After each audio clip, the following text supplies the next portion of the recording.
A gente viu renda fixa através dos títulos públicos e através dos títulos privados, títulos públicos através do programa Tesouro Direto e os títulos privados através do CDB, LC, LCA. Todos esses produtos a gente consegue acessar através das corretoras. Pensando numa renda passiva, ou seja, o dinheiro que vai começar a vir através do próprio dinheiro, na renda fixa, o dinheiro ele vai se transformando em dinheiro de novo, já nos juros compostos, como a gente já viu aqui, né? O dinheiro cai, já vira de novo para outro dia, para fazer uma bola de neve, né? Não negativa, né, de cartão de crédito, uma bola de neve dos investimentos, porque ele vai crescendo. Existem outras opções também de renda variável que a gente pode adotar tentando buscar mais rentabilidade. Tentando buscar mais rentabilidade. Por hora, com a renda fixa muito atrativa, a renda variável não está muito saudável, não está boa das pernas. Mas justamente isso que acontece. Ao passar do tempo, com um espectro bem maior de prazo, de data. Lembra que o colchão financeiro é tesouro direto, renda fixa, tal. O segundo passo, CDB, LC, LCA, 2 anos, 3 anos ali de rentabilidade. Agora, quando a gente vai para a renda variável, a gente não precisa olhar para o curto prazo. A gente tem que olhar para o longo prazo. Não adianta a gente olhar para o curto prazo. E por quê? Porque no meio do caminho vai sofrer realmente esmago, né? Renda variável. Uma hora vai estar variando para cima, outra hora vai estar variando para baixo também. Então, são essas duas características que a gente deve ter aí de certeza de renda variável, que uma hora vai estar alta, outra vai estar baixa. Se você tiver a constância, a disciplina, o foco, e ir aportando um pouquinho todos os dias, todos os meses, todo semestre, todo trimestre, toda vez que quer dinheiro na conta, você vai colocando dinheiro lá e esse dinheiro vai crescendo, né? Com o passar do tempo. Então, ó, como é que a gente faz isso? Vou mostrar aqui no Google duas modalidades, tá? Que vai englobar tudo isso aqui. Quem aqui lembra, deixa eu voltar aqui primeiro, peraí, interromper compartilhamento. Quem aqui lembra do tempo que existia na rádio assim, as 100 mais tocadas, porque agora a pessoa não usa nem rádio mais, né? Usa Spotify e tal, né? As 10 mais, quem aqui já ouviu, quem lembra do negócio desse aí? Existia lá as 100 mais tocadas do semestre, assim, as 10 mais tocadas internacional, e não sei o quê. Ou seja, existe um monte de música, um monte de diferente lá, né, sei lá, forró, rock, pagode, tal, não sei o quê. E tem as 3 mais, as 10 mais, as 50 mais tocadas. E assim, independente de eu gostar ou não, foram aqui mais tocadas. Quando a gente se trata de investimentos, para começar na renda variável, nós precisamos pensar nessa condição, numa gestão passiva de investimentos, que é o quê? Mesmo que eu não goste dessa ação daquela empresa, eu vou ter ela porque é o que está sendo mais negociada, é o que está sendo mais comprada, é o que está sendo mais vendida. A que está sendo mais negociada tende a ser a empresa selecionada de forma genérica para todo mundo aí, né? Então, quando a gente pensa assim, e eu acredito nisso, até os primeiros 100 mil reais. Então, se você ainda não tem um patrimônio maior do que 100 mil reais, você deveria adotar medidas mais seguras, mais inteligentes e, ao mesmo tempo, rentáveis para tratar do seu patrimônio, através de uma gestão passiva. Você não é o expert do mercado financeiro, você não tem tempo para ficar olhando todo dia, toda hora, você não pode depender de notícias para escolher os seus produtos de investimento, você não pode depender de notícias, você não pode depender de relatórios fraudulentos, que aconteceu agora com as americanas, por exemplo. Tinha lá um relatório que estava furado, tinha um rombo de 20 bilhões, até ontem, na sexta, já estava um rombo de 40 bilhões, a empresa já abriu, sei lá, concordata lá, não sei o nome que dá, abriu já processo de recuperação judicial, e por aí vai. Então, se você tivesse escolhido, eu tenho R$ 100, vou comprar uma ação, será que essa é a medida mais inteligente? Será que a gente precisaria também diversificar de setor, diversificar de empresas? Eu vou comprar só, eu comprei Americanas, Magazine Luiza e Via Varejo. Você está concentrado no mesmo setor. Eu vou comprar Neoenergia e vou comprar Copel, que é a empresa de energia também. Você está concentrado no mesmo setor. Vou comprar ações do Banco do Brasil e do Banco Santander. Você está concentrado no mesmo setor, no setor bancário. Então tem que ter energia, tem que ter banco, tem que ter minério, tem que ter varejo, tem que ter. Não dá para ter um mesmo produto, um mesmo setor. Então, tudo isso demanda tempo, análise de gráfico, análise de relatórios. Não é assim que se investe no começo. Você deve terceirizar isso, fazer isso na gestão passiva. E como é que a gente faz isso? Você pode usar, como eu falei, os fundos de investimentos ou o próprio ETF. E eu vou mostrar aqui para vocês um exemplo bem clássico disso. Você vai aqui, só para você ter ideia. Tem um ETF chamado BOVA11. Ele é simplesmente as 70 ou as 80, 75 empresas mais negociadas do país, do Brasil. E o que é que acontece? A cada 3 meses, a cada trimestre, o gestor desse fundo de índice, é o nome que se dá, né? Aqui, ó, fundo de índice. Ele vai lá e fala, opa, nós temos hoje 75 empresas, mas essa não estão bem. Tira e coloca essa. E vida que segue. Não é você que faz, é um gestor profissional que está de olho no mercado, vai selecionar as mais negociadas e tudo bem com isso. Você deve aceitar isso. Ele vai cobrar uma taxa, e tudo bem com isso também. Quanto é que vale a sua hora trabalhada que a gente viu aqui? Será que faz sentido você perder tempo analisando porque você vai investir R$ 100, R$ 500, R$ 1.000? Não faz sentido. Não faz sentido. Tá bom? Terceirize o processo. Investe através de fundos de investimento, através de ETFs. Um exemplo, tá? Não é uma indicação aqui de investimento, para você dar uma olhada. Então, ó, em 5 dias, tá verdinho aqui, ó. Em um mês, tá verdinho. Em 6 meses, tá verdinho. No último ano, tá verdinho. Em 5 anos, tá verdinho. Demos sorte aqui, mas normalmente não é assim, não. Então, ó, quem comprou o BOVA11, por exemplo, em 5 de dezembro de 2008, 5 de dezembro de 2008, eu quero comprar esse ETF. Eu gastei R$ 35,35. Dezembro de 2008. Se eu for hoje vender, eu tenho R$ 107,35. Eu tinha 35 e agora eu tenho 107. Isso aqui dá 72% aqui, né? 30 mais, sei lá, 30 mais 30 mais 30 mais 30 para dar R$ 107. Só que tem um detalhe aqui que as pessoas esquecem, né? Tem um detalhe aqui que as pessoas esquecem. Se vocês deram uma olhada no gráfico aqui, ó, isso aqui é assim, ó, sobe e desce, sobe e desce, sobe e desce, sobe e desce, sobe e desce. Essa queda aqui, por exemplo, ó, estava 114, 103 aqui em janeiro de 2020. Em abril, estava R$ 66. Essa queda aqui, alguém sabe o que é? Quem pode chutar aí? 2020, ali, o começo de 2020, o que aconteceu com a gente, com o planeta Terra? Pandemia?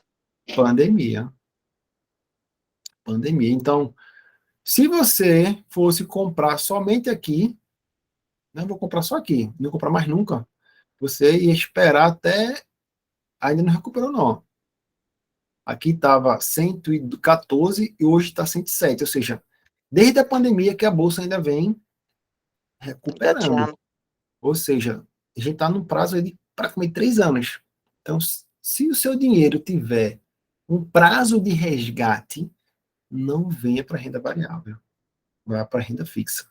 Agora, se você tivesse um espectrozinho maior de nada aqui, ó, sei lá, 2018, 68.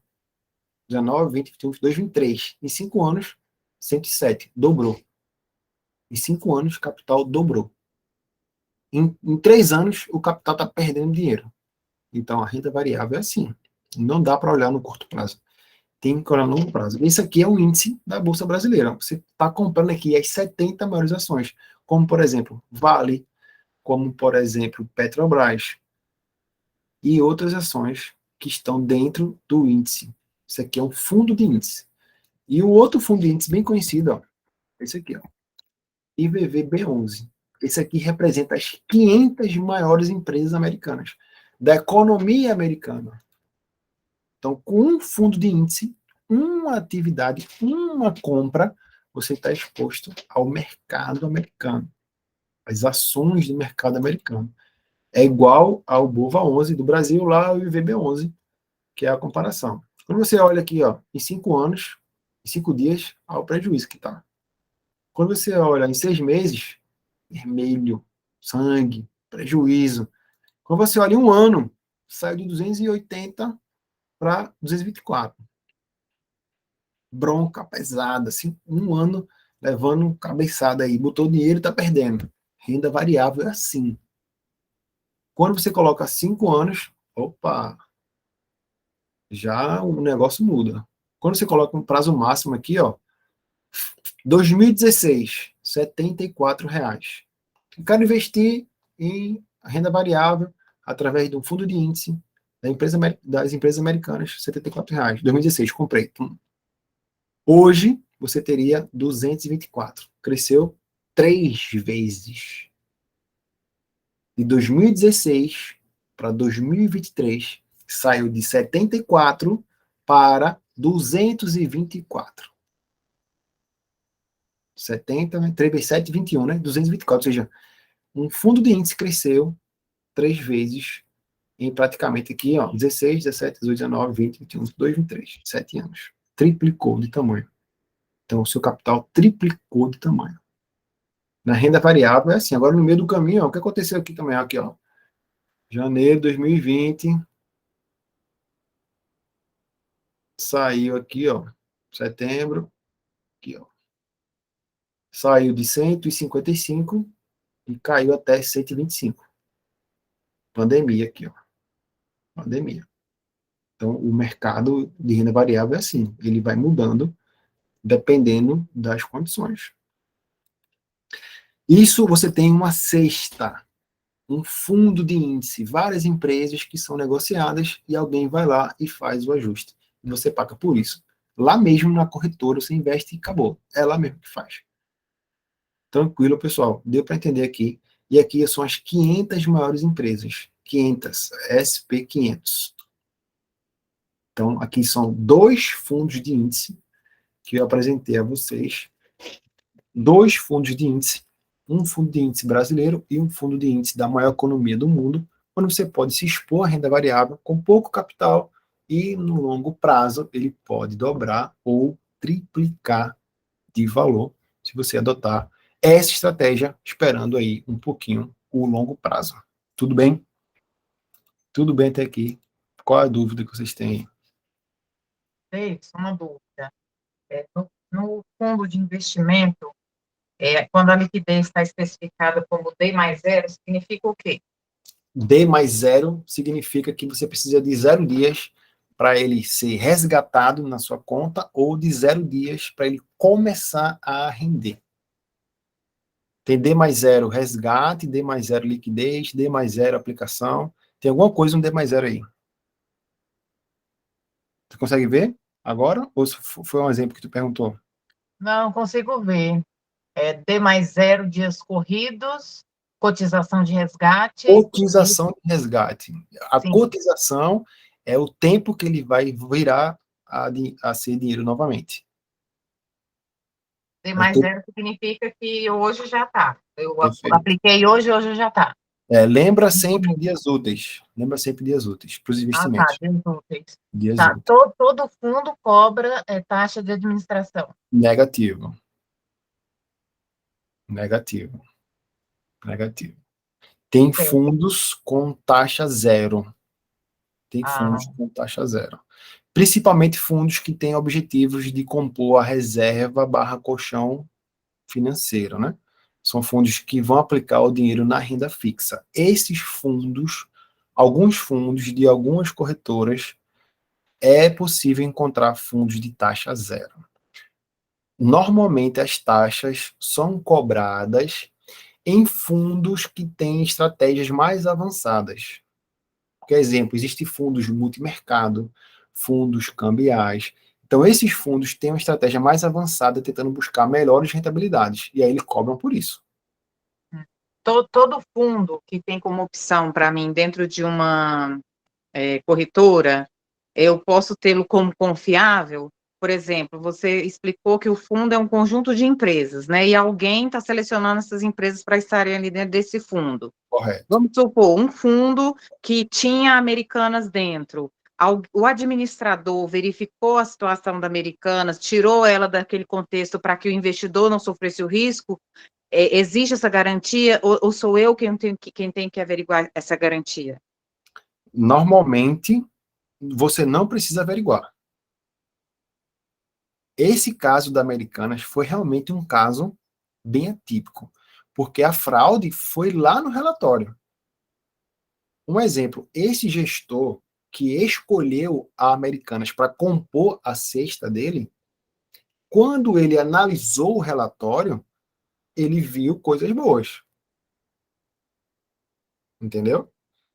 Se ele selecionou o setor varejo, dentro do setor varejo, ele selecionou a Americanas, é porque ele identificou alguma oportunidade nas Americanas. Inclusive, Americanas vinha subindo desde o meio do ano para cá. Então, teoricamente, ele selecionou uma empresa boa. Só que a fraude foi antes disso. Ele não tem informações antes do relatório, né? Foi problema fiscal, alguma coisa desse tipo, que ainda vai se averiguar, né? Mas, mesmo assim, eu tenho certeza que a posição que ocupava na Americanas lá, da cesta de produtos, não fez uma queda de 80%, como o papel caiu sozinho. Deu para entender, não? Eu sim. A ação caiu 80%. O fundo que, porventura, tinha escolhido Americanas para compor a cesta dele deve ter caído, mas não caiu 80%. E aí ele vai fazer a estratégia para recuperar isso aí, com um prejuízo menor, mesmo tendo Americanas na composição da cesta. Beleza? O que é que a gente deve olhar no fundo, Denise? Primeiro, entender a estratégia que ele está adotando, né? É um fundo E cambial. aonde que eu verifico isso? Lá, quando você escolher o fundo lá, ele vai te dar uma carta, que é o prospecto do fundo, né? E o gestor lá vai dizer, ó, eu quero investir metade do capital na economia americana, ou então eu quero que metade desse fundo seja no setor de petróleo e exploração, porque eu vejo que o petróleo vai crescer tanto, ele vai explicar a tese dele lá. Então, se você tem que entender essa tese dele, né? Ver se faz sentido estar junto com ele nessa tese. E ele vai fazer o máximo possível para buscar rentabilidade. Existem muitos fundos, muitos mesmo. Assim, às vezes é até difícil de encontrar, né? Entender todos eles. Por isso que eu falei sobre os ETFs, os fundos de índice. Porque é a estratégia mais clara, né? São as 70 empresas mais negociadas do Brasil. Ponto. Somente isso. Ele vai adotar as empresas mais negociadas. O IVB11, que eu falei lá, são as 500 empresas mais negociadas. É porque aqui no Brasil nós temos 500 ativos, entre fundo imobiliário e ações. Lá nos Estados Unidos nós temos 20 mil ativos, 15 mil ativos. Então escolher 500 não é porque é muito, é porque é a seleção lá. Então lá, por exemplo, tem Amazon, Google, Facebook, Tesla, enfim, né? São economias diferentes e lá tem essa gama maior, né? Então, quando eu falei de fundos de índice, eu já falei de fundos e falei da estratégia de dois fundos específicos, né? Fundos de índice são os ETFs. É uma opção boa para começar na renda variável. Tudo bem? Entendido, muito obrigada. Nada. Alguém perguntou aqui. A ação, professor, foi a ação das Americanas. Foi as ações americanas. que teve essa queda aí nessa semana, né, que foi um prejuízo danado aí. Beleza? Vou encerrar aqui esse período aqui, a gente